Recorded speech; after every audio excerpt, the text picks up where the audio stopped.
Hey Dan, thanks so much for joining us and having a chat today. Looking forward to it. Yeah, thanks for having me on. I'm looking forward to it. Sounds good. Cool. One of the first questions I typically ask people is, how did you get into clinical trials? Like, no one starts their journey, right, and says, when I grow up, I want to be in clinical trials. So how did you get here? Very few people intentionally find this career. I got in because I thought I was going to get into med school. So both my parents are doctors in Romania, and they immigrated to the U.S. when I was 3. And so I was actually born in Romania, but essentially grew up here. Technically, English is my second language, but that's a bit only because I spoke Romanian for until 3 years old. And then I learned English like really quickly due to preschool and kindergarten and all that. So both my parents were foreign trained physicians, immigrants, could not pass their ECFMG certifications. So my mom became a physical therapist in the United States. My dad did all kinds of jobs working for Jenny Craig and weight loss clinics and all kinds of stuff, physical therapy as well, until he finally I was a junior in high school, so I was 16 when he got his finally passed his certification and became a doctor in the United States. So he became a physician when I was 15 or 16, and then essentially he got me curious about the medical field. So this was right around the time I was considering which college I'm going to go to, and so I didn't know what else to do, so I was just gonna follow him. Let me go pre-med or pre-pharmacy. I wasn't sure which one I wanted to go to.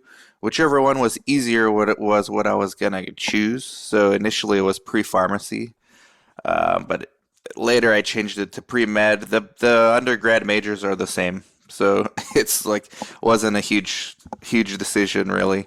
Well, my GPA wasn't great. It was 2.3 because I just didn't really like the material. I'm not a very good student. Like I'll do enough to get by, but not enough to like excel.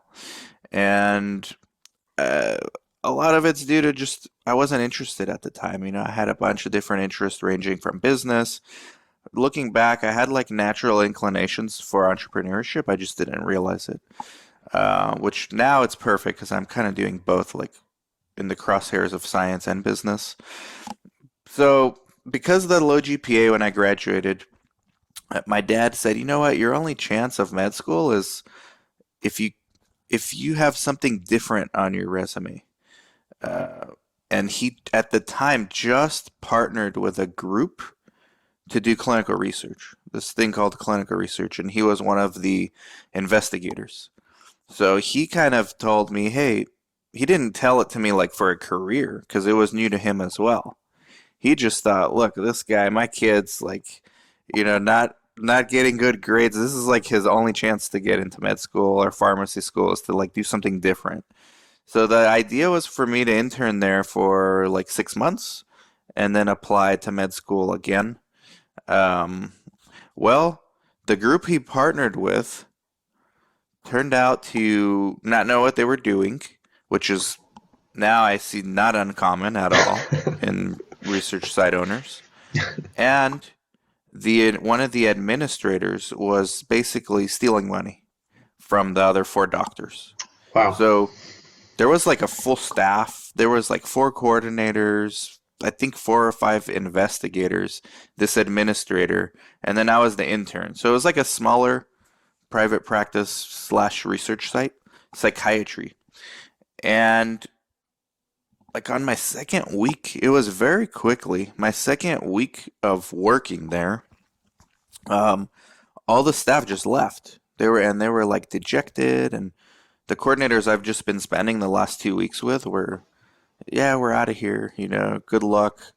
I guess they're not doing payroll anymore. So Wow. they just like the owner just or the administrator just left, took money, and left the doctors with like an empty bag. And all the doctors were new to research, so they were like, "Look, I don't know if this is worth doing. Like, why are we wasting time with this?" And so my dad told me, "Hey, if you wanna go get a job. Like there's not going to be a research here unless you want to just like see what you can do with these studies. And we had two studies Wow. ongoing, but all the staff left. So like I had no idea what I was doing. There was like I think there was like 8 patients in one study and maybe 4 in the other. It was a schizophrenia and a bipolar study. And I mean, Liam, I didn't even know who the patients were. I was only there for 2 weeks. And all I was Wow. doing was buying dry ice for the site, buying McDonald's for the patients. Like I wasn't doing actual operations. I was Yeah. just helping out. Uh, and I said, okay, yeah, why not? Like I didn't have any expenses. I was living with my mom. So I tried to see what happened. I thought, worst case, I do this for 6 months, and the original plan's still there. Like, do the studies. Who cares if everyone left? Like, how hard can it be? And I learned very quickly. Angry monitors. At first, the monitors thought I was lazy. Like, they were like, why is this person not? I know there's a lot of turnover here. It's nothing new for the industry, so they're probably used to like Yeah. turnover. Here's this new coordinator that's not doing anything we're asking. Well, I didn't know what I was doing. And I remember one of them asked me, do you have an IATA, which is this certification for shipping dry ice and lab samples here in the United States? Maybe it's international. And I didn't know what that was, but I said yes. And then I, I went back to my computer and tried to Google this acronym. And I didn't even know what the letters were, honestly. I just heard it, like how she said it. So I was Yeah. like, IATA, what is this thing? I finally found out what that was, and that's how I learned everything, man. Miraculously, no patients were harmed. Like, they were actually in the study. The studies were relatively easy. Like, you just exchange the pills at every visit, and then figure out all the back end stuff, right? This was still paper CRF. Um, so it took me like 3 months really to just know what I'm doing. And patients were patient with me. They were happy they were getting paid, which I didn't realize either. That's why they do the study. I remember one patient, one of my first ones, they wouldn't leave. Like the visit was done, I exchanged the medication, and they were just standing around like smiling. And I said, okay, well, what else is going on? What's going on? They're like, we usually get paid. So I was like, why do you get paid? You get free meds. Yeah. And I learned that patients get paid, so I had to go to the bank. By this point, it's my own money. It's not like there is no money. So I'm Wow. like financing this stuff myself. I'm working for free. Luckily, the rent's paid because that was the doctor's office, and like I'm not paying rent. But everything else, like petty cash, supplies, I had to learn how to draw blood. I Wow. like, yeah, it was, when I say everything, it's everything. And I didn't even know who the patients were because there was no system in place. It's just I would go to the office every day and think somebody was showing up and then ask them, which study are you in? Is it the blue bottle or the white one? And then I would know like which trial they were in based on that. So it was tough, man. I got hypertension That's early. I was 25 years old with hypertension, and I went through the crash course. But that first year, before I hired my first staff member, which was my friend, planted so many seeds, man. It planted the yeah. seeds for the YouTube, which I Yeah. started in 2010. So this was '05, '06. So I started the YouTube 4 years later because anytime somebody would ask me, like, do you have this? Do you have that? Like Aida, I would Yeah. go Google, like, what the hell is this? And I just, that planted the seeds. I'm pretty sure other people are also confused. Uh, and later, when It's I figured out what all this stuff was, I started making videos. but it's so true. I mean, I had a not quite as daunting experience, but I was thrown into it as well, very much the same way, and it was like figure it out. I was like, this isn't quite right. But it is daunting, especially when you're dealing with patients and there's no supervision and guidance there. It's fair And play to work it naivete out. was what, honestly, now that I'm dealing with like professionals and people that like to prepare for everything, and even us at the new site here in Yuma, Arizona, like we do mock screening visits before a new study, and we over prepare to make sure everyone has access to every portal. Like, if I knew that back then, I would have just quit. I wouldn't have done it. Like, but then the naivete was what kept me going. It's like, can't be that hard. And then you just slowly learn the hard way. Yeah, yeah, I mean, it's not an easy. Being at site is ridiculously complex, as we know, and as you say, it's like having no guidance there becomes compoundedly difficult. So, like looking back on this, and what are some of the main lessons you've learned over the year that you obviously are training a lot of people in a lot of different areas? What are some of the main lessons you've learned on, yes, the site business and for people starting their own sites? Well, the business, what I learned is it's honestly not that complicated. Like there's this industry is very forgiving, and that's because of the supply demand, uh, the I guess the disproportionate ratio of like supply and demand. Like there's a huge demand for sites. There still is, by the way, 2024 compared to when I started in 2005. It's probably more now, more of a demand. And so you can get away with a lot, especially if you're in an underserved market, which I am now.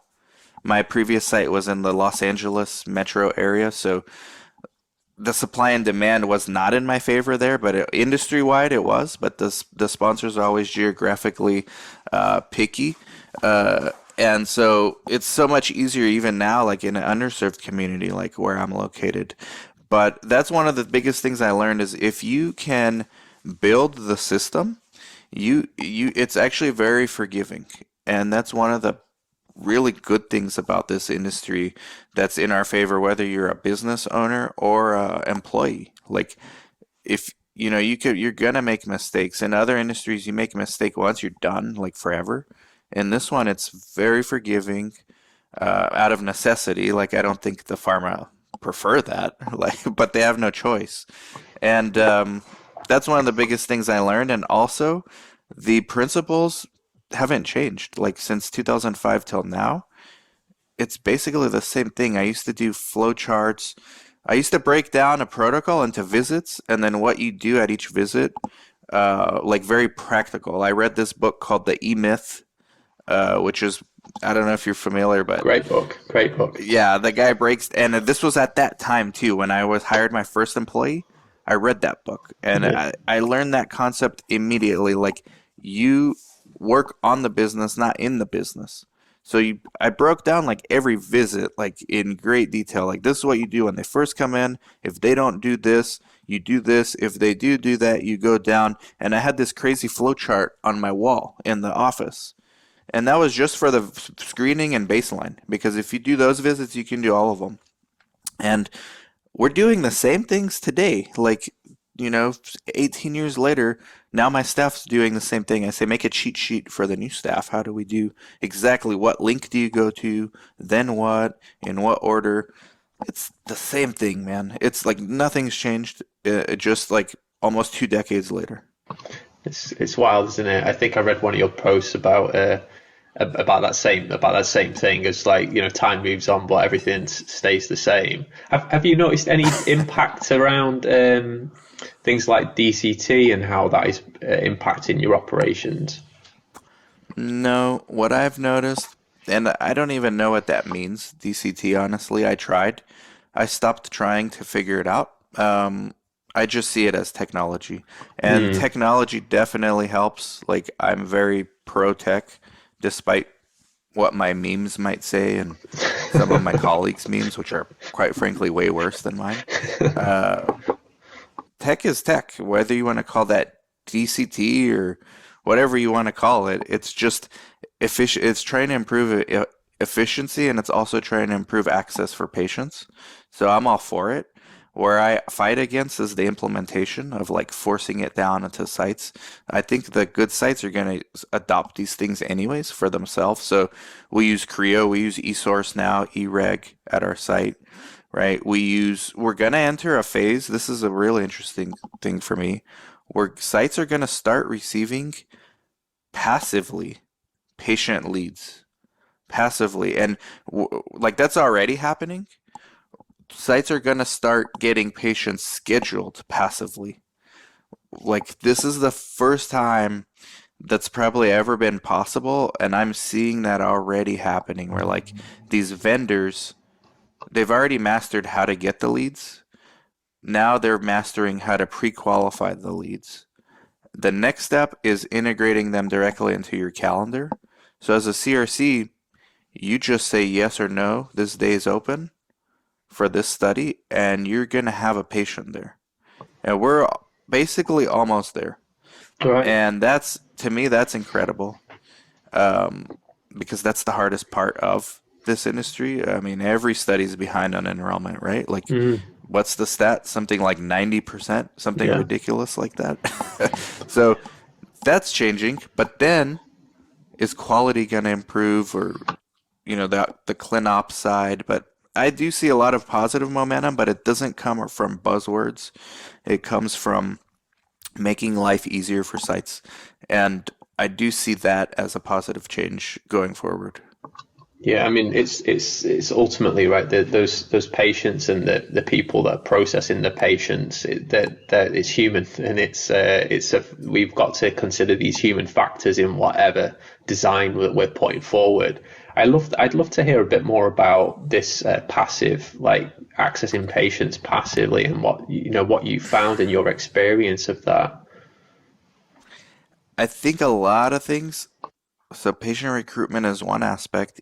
The data itself, patient reported outcomes, is another thing. Those are two things that are happening simultaneously that I don't think enough people are talking about in our industry. So the patient reported outcomes, which are all these diaries basically, they're just loading up the patient with more of this stuff. And they're making it easy for the patient, or they're trying to make it easy for the patient. Like, here's a handheld device if you don't have one, or if your smartphone is, not up to par, here's a device. Like, sponsors are just giving people tablets, phones, whatever they want. It's not the money that matters, it's the data. So once you give the patients, like, access to actually control the study data on a daily basis, and their visits are, let's say, every 2 weeks. Nobody's checking this data. What I found, nobody, site CRO sponsor, is checking this data in between site visits. And they're asking for very important endpoints from the patients, especially like in pain studies. They're asking, or in weight loss studies, they're asking things like hypoglycemia. They're asking things like, how's your pain today? They're asking things like compliance stuff that the sites are not accounting for in their budgets. And so that's passive data that's going to screw up a lot of our studies because it's like driving on autopilot and like not paying attention to the road because you think it's being taken care of. Well, what happens if those patients start putting things that exclude them from the study all of a sudden, or it's a deviation? But you're not going to know because you're only seeing them every 2 weeks. So that's one parallel. That's like kind of it's a negative because no one's prepared for it. I've seen it firsthand on a study recently. On the positive side is this patient like passive recruitment. Um, Kind of the same principle, like autopilot for the sites. But in this case, it's the problem is not getting the patient leads because that commodity has been already figured out. It's that last mile of Yeah. getting the sites to call and schedule, which is not getting done. Yeah. Yeah. So that's the next step is like what Amazon calls it, the last mile of getting that Hmm. driver to your house. Yeah. That's the roadblock. And there are companies. I just started one recently, like literally a month ago. We started the LLC. We're gonna do that for the sites. We're calling the leads as the vendor, and then we're gonna schedule them based on the site telling us when they're gonna send it. And if they don't give us availability, we're gonna bug them until they do. Um, so that's happening. Like, imagine waking up as a coordinator. Here's your leads for the week. Here, these Yeah. patients are already scheduled Monday, Wednesday, Friday. Next week, you got this dates. We're gonna auto text them everything. Wow, I used to have to do that. I used to have to go find these patients, first Mm, of all, take an entire day, do nothing else but go to facilities and lunch and learn. That stuff I don't have to do anymore. So now, good sites find time to do it, but that's amazing to me. And we'll see how that plays out going forward, but it's exciting as a site owner. it's yeah, I think it's one of those things, isn't it, where we ask the coordinators to be so diverse in their skill set. We're asking them to be marketeers, quote unquote Everything. salespeople, technical experts, and so on and so forth. It's a jack of all trades. It's that's a complex role to fill. And this is why there's no perfect CRC. We were Mm, talking about this for our Save Our Sites panel prep yesterday. The question came up on one of the panels, what is the perfect CRC? And the answer is there is no such thing. There's maybe a perfect team, but everyone's aptitudes are different. Everyone's personality traits and skill set is different, but there is a room for everyone and every background and every skill set in at the site level. There absolutely is. So there is no perfect CRC because I think you need more than one person to pull off a successful site. But there is such thing as this ideal of a perfect team, and I don't think anyone has it. I don't think it's attainable, but it's the strive for that that is what makes it interesting. what would that perfect team be in your eyes for a site? You got to keep patients happy, sponsors happy, and the investigators happy, which sounds very easy and it's like impossible to do because they all want different things. All Yeah. of those three stakeholders want, like, if you please one, chances are one or the other or both of the other stakeholders are not pleased. And if you make improvements in the other direction, one of the other stakeholders becomes less happy. So it's this never ending pursuit of an ideal that we'll find in heaven, maybe. Well, let's hope we find it at some point. What are some of the biggest challenges that you guys face at site? Where if you were to pick your top three, what are the biggest challenges, and how have you gone about solving these at site? Hmm, probably balancing priorities of different sponsors. So most coordinators do like 3 or 4 studies, and then they also are backups on other studies. The way we have it at my site, because everyone's relatively new, is we all collaborate on all the studies, but work piles up. Even just one study, if you start enrolling just a moderate amount of patients, work piles up for everyone. So keeping up with the queries, keeping up with the regulatory requirements, like there's a new ICF, make sure everyone files it, or make sure every patient signs it. Here's a new amendment, let's get everyone trained. And that's just like that's nothing to do with like patient visits. That's just like the upkeep of the paperwork. Then there's the studies itself. Like, oh, this patient doesn't feel like coming in today. Okay, well, can we still do it tomorrow? No, tomorrow's out of window. Okay, file a deviation. There's just so much, like, even on a daily basis, if you're a somewhat busy site with just 1 or 2 studies. So most of these sites operate with like 8 to 10 studies and a small team of like 4. And the work piles up, and then the tech enables you to do more, but the ones who benefit from that first are the sponsors because they buy tech that's going to help them first because they're paying for it. And that leads to increased workload for the sites who don't need more workload.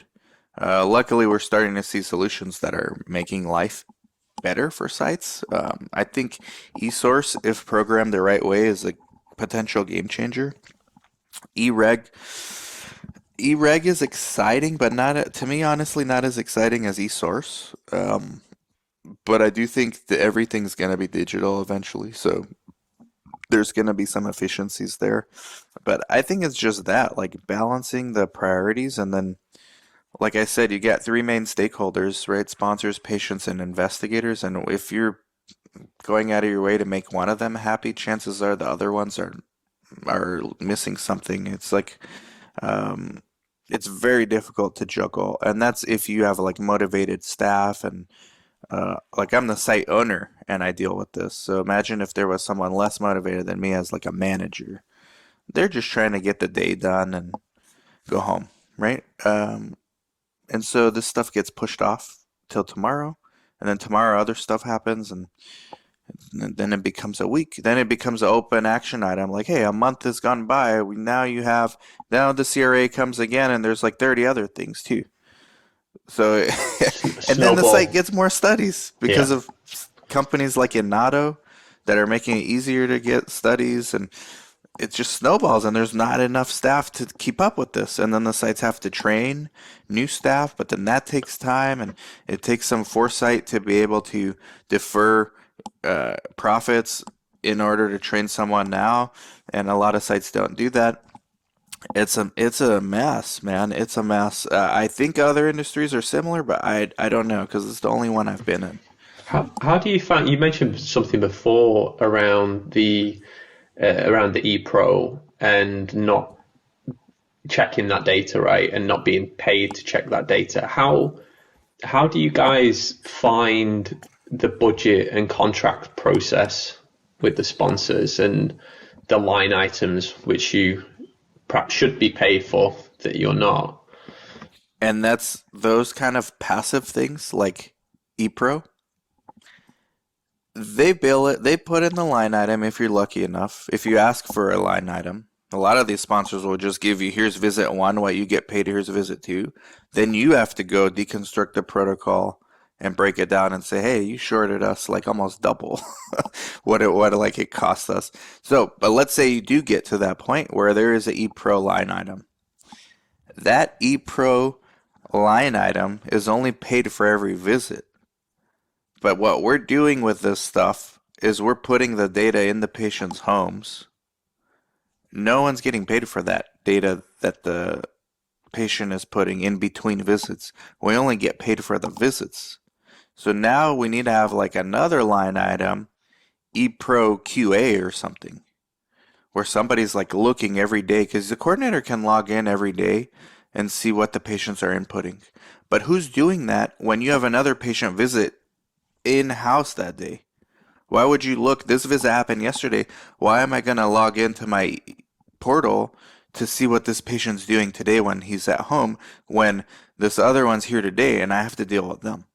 So no one's watching the stuff that's not going on in between Yeah. visits. And so you're not getting paid for it. You're really not getting paid for it. And if you try to ask for that, they're going to say that's part of your job. Or you could put it in the CRC fee.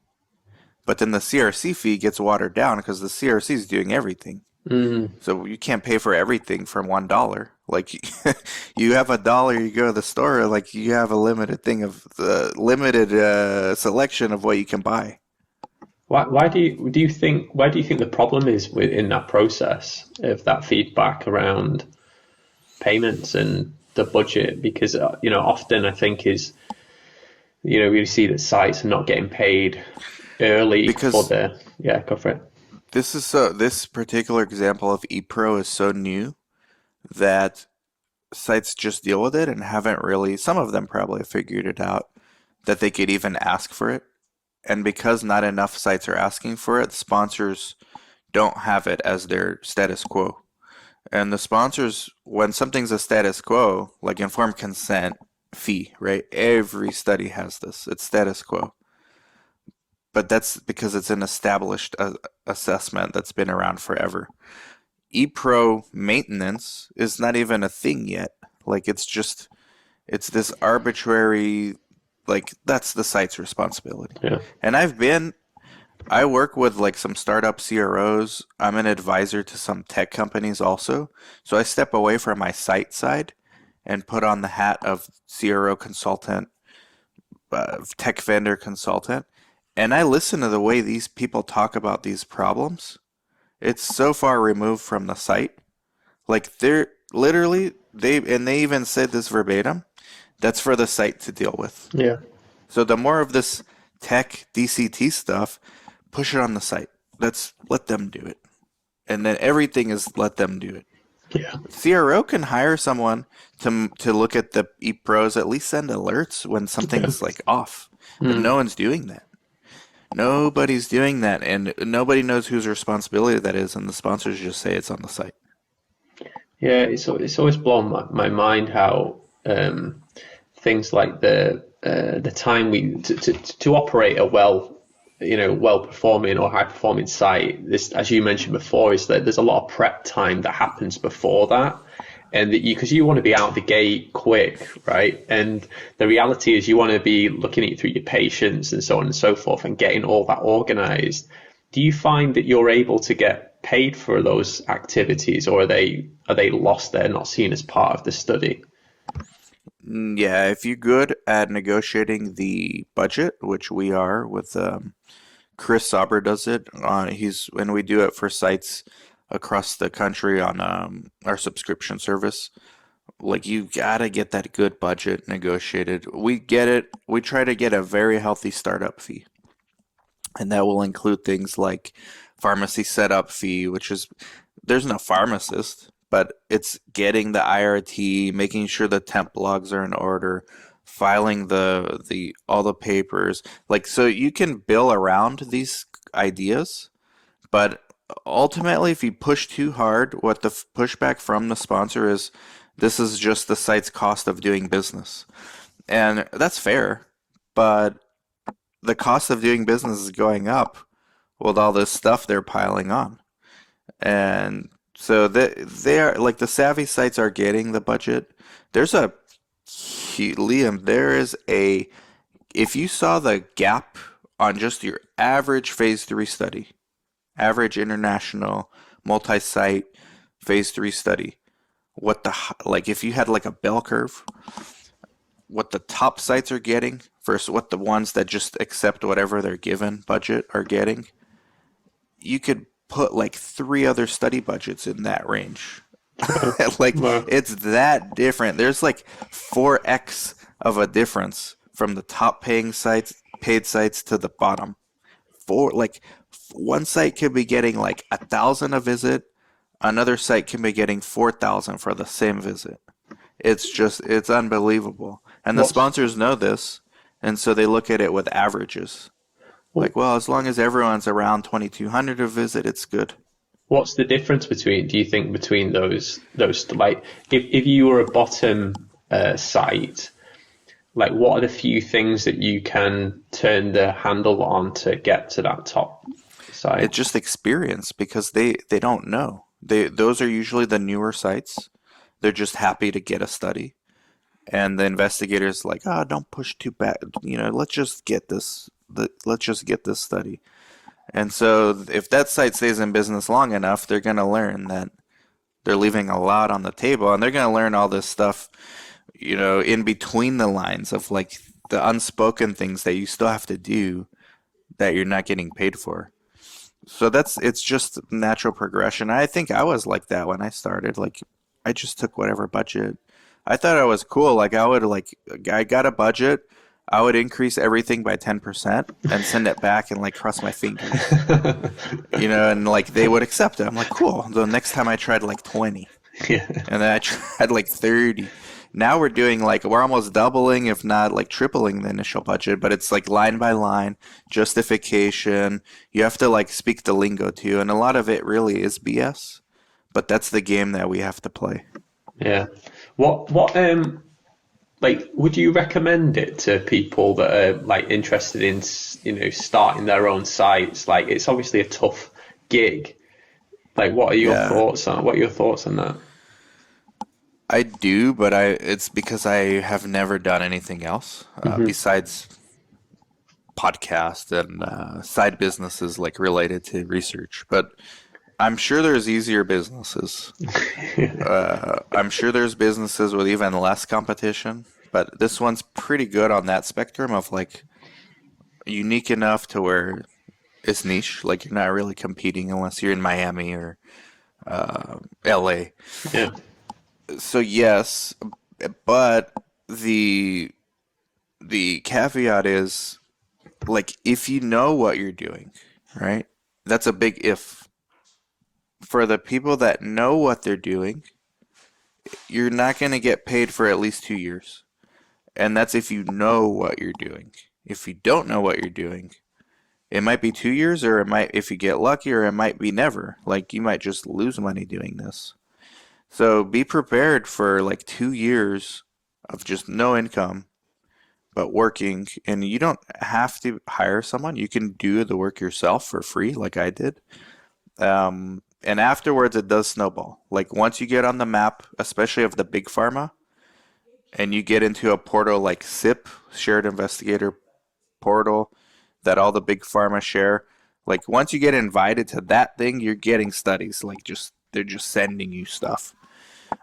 So in that regard, it's a good business, but to get there is a lot of hell. And even when you do know what you're doing, it's a lot of hell. So What yes and no is what I say. what are those important KPIs to hit in those 2 years to be deemed Mm. successful? So the first one, chances are you're going to start out with a research naive investigator. So get a study, and you're probably going to get a bad study that's almost impossible to enroll for. And those are the sponsors willing to work with newer investigators, because they're like, look, we're asking for water from a rock, so we might as well get a bunch of rocks, and hopefully like two of them produce. So you can get experience for your PI quickly. You may not actually randomize anyone, and you only get paid when you randomize, but at least you get the first hurdle. Research naive PI, you turn him or her into an experienced PI. And on the resume, nobody looks how many you enrolled. They just look what studies you've done. So you don't need to tell anyone you only had 5 screen failures in the study. No, you just put that study, and that's it. So that's 3 to 6 months right there. Once you have a PI, then you could either try to get water from that rock, or if you're smart, you're gonna try, but you're also going to keep that sponsor happy. But you're going to apply for other studies. And then hopefully within 2 to 3 more months, you get another study, one that you can actually enroll on. That's a little bit easier. And now you're in business. But now, let's say you screen someone, so that's already 6 to 7 months from when you opened. Let's say you screen someone, now it takes a month to get activated, so 8 months. You get your startup fee, maybe it's like 10, 15K. Okay, you still can't hire anyone, so you're doing everything yourself, but there's not that much work. Now you screen someone, let's hope they randomize, which is a huge hope. At least 3 more months to get paid from that visit. So you're past a year already with no money, a startup fee. And then probably a PI that's like, why am I doing this? Why am I signing all these things? There's nothing going on. You're taking Yeah, up space. Like, what? I could put two providers in the room you are and make like 5 grand a day. Uh, so you got to over communicate. yeah. And because the PIs, I got a really lucky one here in Yuma. Like, they're patient. He never asked me this question. Um, but it does snowball. But doctors are so skeptical. If you tell them, "Don't trust me, doc," like, it's gonna snowball, and they haven't seen anything, like, what's the chance they're gonna believe you? And it better snowball quick, because they're not gonna wait more than another year. Yeah, And that's around the time where you should start getting something yeah, like significant, like regular. Like, now we do quarterly dividends to all the doctors, but we're 2.5 years in. yeah. Yuma Clinical Trials is 2.5 years in. We started doing regular dividends earlier this year, so Wow, they've been patient. that's amazing. So what is? Are there some things that you wish CROs or sponsors knew about sites that they don't? If they knew, especially the sponsors, they would question why they're doing research. I'm serious. Like, and I think a lot of them do, and try to like clean it up before it gets higher up, because everyone, like, the industry, I really think the industry is a house of cards. I really think that's the case, and we're trying to add more. Like we're building more. The foundations are the sites. This is why we're doing Save Our Sites. If we're the way I see it, we're strengthening the foundation of the industry. It's currently as a house of cards. No one wants to hear that, but everyone has a solution for it. Everyone, I have a more sturdier card. I have a different pack. They're like thick. Well, it's still a house of cards. Like, we need to fix the foundation first. And that's what we're trying to do. CROs know this. They don't care. They're part of the house of cards. They're getting paid off of it. Mm, The sponsors are the ones paying for it. yeah. And a lot of these sponsors, I mean, I really think they would second guess their decisions of going to the casino every day, which is like the analogy for what they're doing. So tell me a bit about the Save Our Sites and what you guys are doing there. I've obviously been on the website and spoken to a lot of people. Yeah. Only someone the other day who was saying I need to chat with you and a few others about it. We're sick of the bullshit, man. Like we're the let's see, it's me, Brad, and Fox, and then the Latinos and clinical research girls. So we're all site owners, all seven of us, and we try to go to conferences. Some of us more than others. All recognize this is a house of cards, but we recognize that there's so much potential here. It's not worth destroying the industry, over like some inefficiencies that we can solve. But since no one really wants to solve these problems, like we're just gonna do it ourselves, and we're gonna try to do it ourselves. And so that's the goal of this thing. It's not to make money.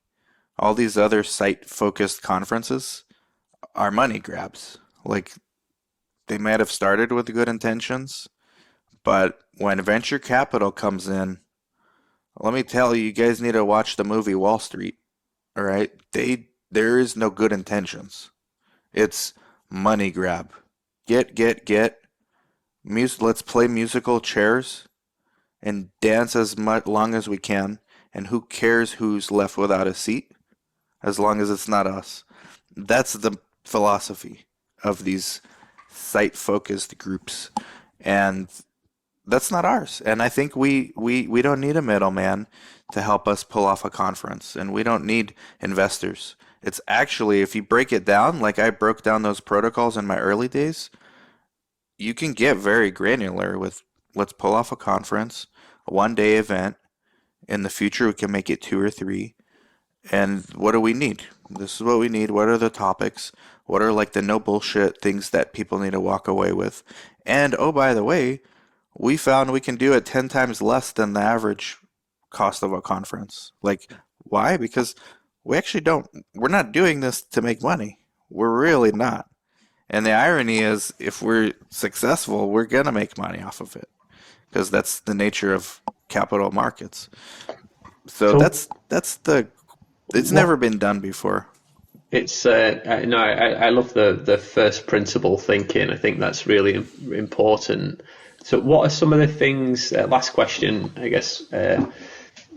Well, actually, I've got one more. But what are some of the things that you guys are focusing on in the Save Our Sites workshops and things?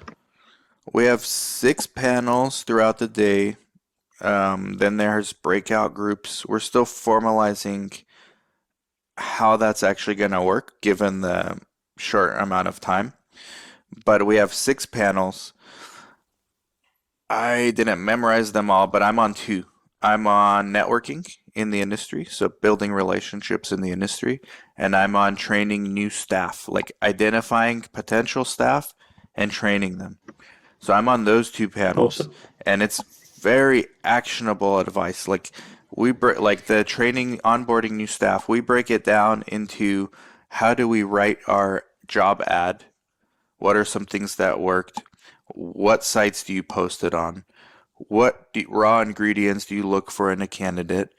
Once you've identified that candidate, how long until they're on their own on a study? What do you do to get them there? How do you keep morale amongst the team? That like it's very. I want everyone from every panel who's there, even the speakers, even the attendees, to go back to their sites or their careers with one thing from every panel that's going to change their lives or businesses I for the love that. foreseeable future. I love the That's the goal. actions. Yeah, I love anything where you can generate actionable outcomes for people where they can go away. That's true value, right, that you're giving. So before signing off, I've got one last question, Dan. Are there any questions that I should have asked you that I haven't? Your background's like more from.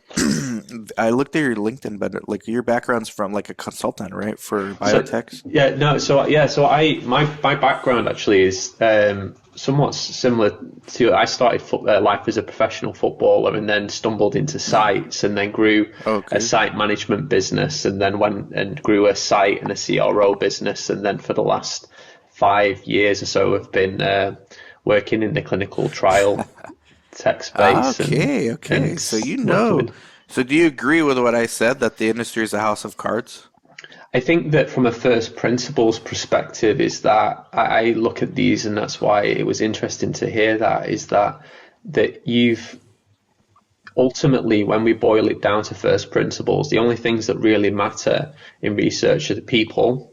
So the people that are, the patients and the individuals that are administering and the technology.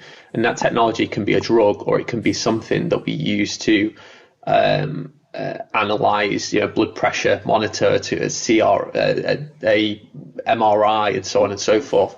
And it's one of the things I love to at least I love to think about is actually when we reason from those principles, what would research look like? And if we were to start fresh, it probably wouldn't look like it is today. It would look something completely different. So Uh, you agree it's a house of cards? I think there's a lot of I inefficiency built into that. I think it starts at the PI level. Like on paper, everyone, and you know this because you're a site network guy first. I think that's the best, by the way, for no matter what you do. The site, Yeah. if you understand that, you understand most Yes. of the problems. Yeah. On paper, if you go to Pfizer or anyone, Boehringer, and you tell them who's responsible for the study, well, of course, it's the PI. They sign the form. Do you know most PIs could give a damn? Like, they're gonna care about their patients, yes. The good ones care, like, hey, I'm looking at every lab. I'm Mm. gonna make sure they're not having adverse events. We're gonna report everything. I'm gonna do rescue meds, all that stuff. They do a great job. But when it comes to like at visit one, you need to do this. At visit three, you need to do this within this window and this. They don't care. That's for the Mm. coordinator. Yeah. And if these sponsors knew that, they would have heart attacks. They would put themselves in these studies because they like that. That's the coordinator. And then Mm. if they realized the workload these coordinators have, who are essentially the PI's like operating system, is the Mm. coordinator. They're not the PI's brain necessarily, but they're the OS. Yeah. Yeah. And if they realized how much stuff we're giving them, like their responsibility is all coordinators and monitors at the end of the day. And those are the two highest turnover positions in this industry. Those are the workhorses of everything we do. Coordinators make it happen at the site. The CRAs make sure they're not screwing up. That's it. Everything else is fat. Everything else is like not necessary, but it's thrown in there because somebody's making money off of it in the name of efficiency. So if sponsors realized this, they would rethink everything. Mm. But they just got their head in the sand. PI is responsible, and that's it. Yeah. Well, Listen, I'm so I love the chat, Dan, and thank you so much for your time, and we look forward to chatting again very soon. Cheers. likewise, thank you.